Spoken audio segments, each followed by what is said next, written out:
This video aims to provide a brief introduction to theoretical probability. So what is probability? Well, one definition of probability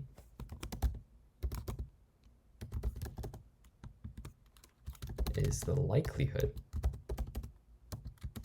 of something to occur. So to what extent is an event probable to happen? Now probabilities range from 0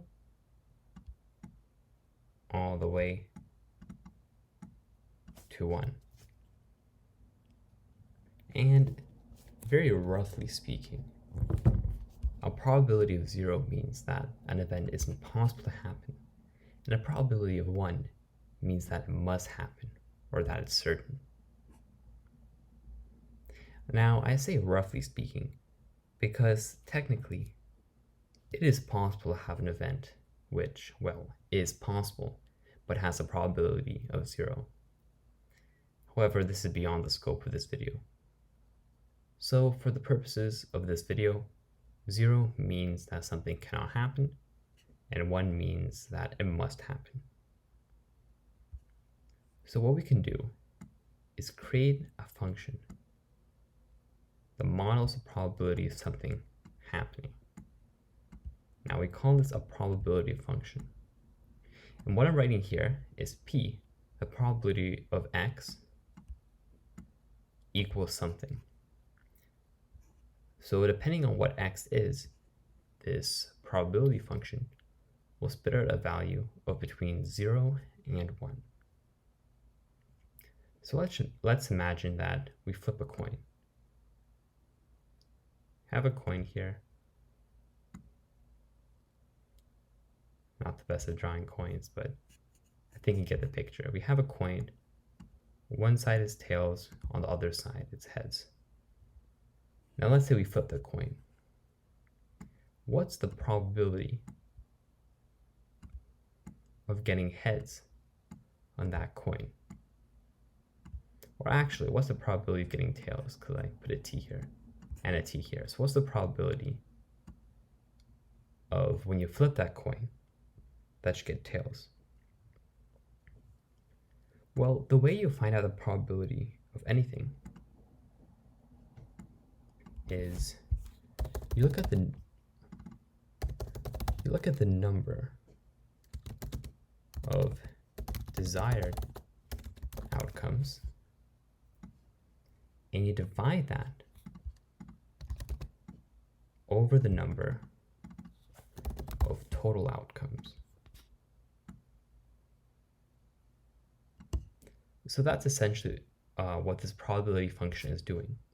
It takes the number of our desired outcomes and divides that by the number of total outcomes. And then you're always going to get an answer between 0 and 1, and including 0 and 1 sometimes. So let's say if these two are equal, you're going to get a value equal to 1. And if the number of desired outcomes is 0, in essence, what you want cannot happen, well, that means the probability will also be 0. Since 0 divided by a number, which is not 0, will always yield 0. And that makes sense, considering that if what you desire cannot happen, the probability of that happening is 0. In essence, is impossible. So let's apply this concept to the probability of getting tails on a coin. Now, what's important to note is that each desired outcome, each possibility of a desired outcome, and each possibility which constitutes each one of the total outcomes, they must be of equal likelihood. In this case, that's fine, since the likelihood of the coin landing on tails and heads is the same. So all we have to do is count the number of possibilities.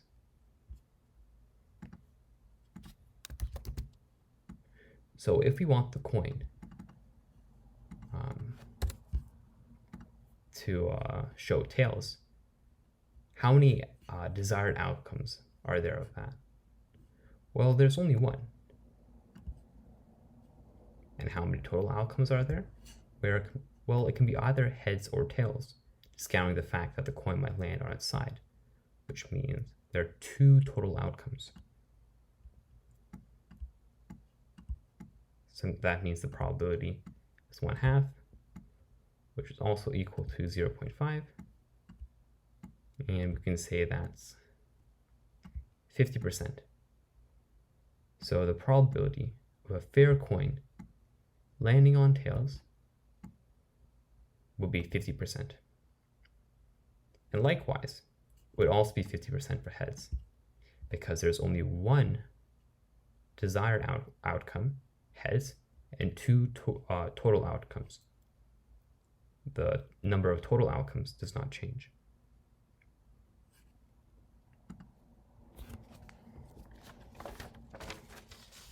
Okay, so now let's look at a die. So let's say we had a 6-sided die. Doing my best here to draw one.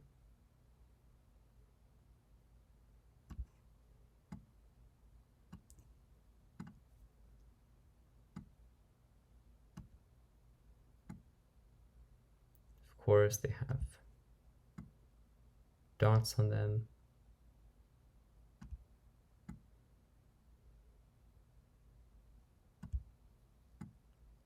So 1, 2, 4. I think you get the idea. And what if we wanted to know the probability of when you roll that die for that die to show an even number? Well, let's remind ourselves of what, well, the probability function is. The probability function is, well, the number of desired outcomes over the number of total outcomes. Number of desired outcomes over the number of total outcomes. So this here, this quotient, is the definition of the probability function. So if we look at all the possibilities of rolling a 6-sided die, we come to learn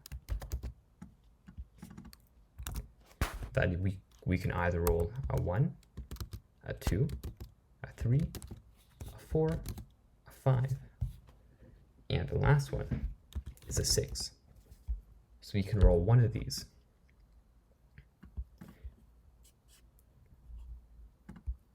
So how many of these outcomes are the desired outcomes?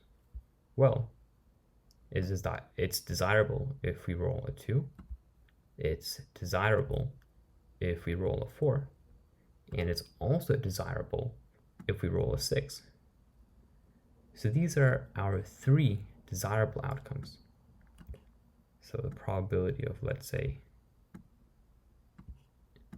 rolling an even number, which I'll represent with an E for even, is going to be 3, because that's the number of desired outcomes, over the number of total outcomes. And how many total outcomes are there? Well, let's count. There are 1, 2, 3, 4, 5, 6 total outcomes. So that means the probability of rolling an even number on a fair-sided dice or die, where the probability of the die landing on each side is equal. You have a 3/6 chance of rolling an even number, which, if we simplify the fraction, is a 1/2 chance, which equals a probability of 0.5, which, if we wanted to, we could rewrite as a probability of 50%.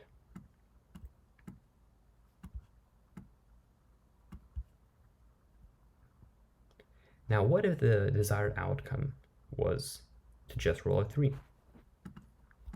So all we wanted to do was roll a 3 on this die.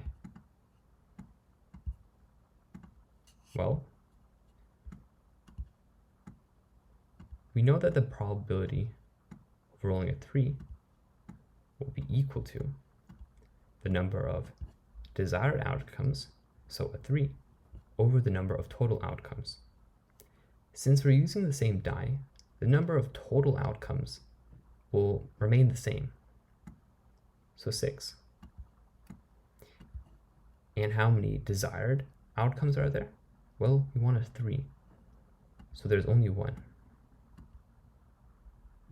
So the probability of rolling a 3 is 1/6.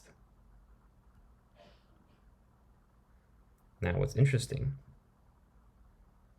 is that, yes, we could express this as a decimal, and 1/6 is equal to approximately 0.167. But since this over here is an approximate number, sometimes it's nicer to leave probabilities as a fraction, like this. So I hope this was a useful video in terms of an introduction to probabilities, and thank you for watching.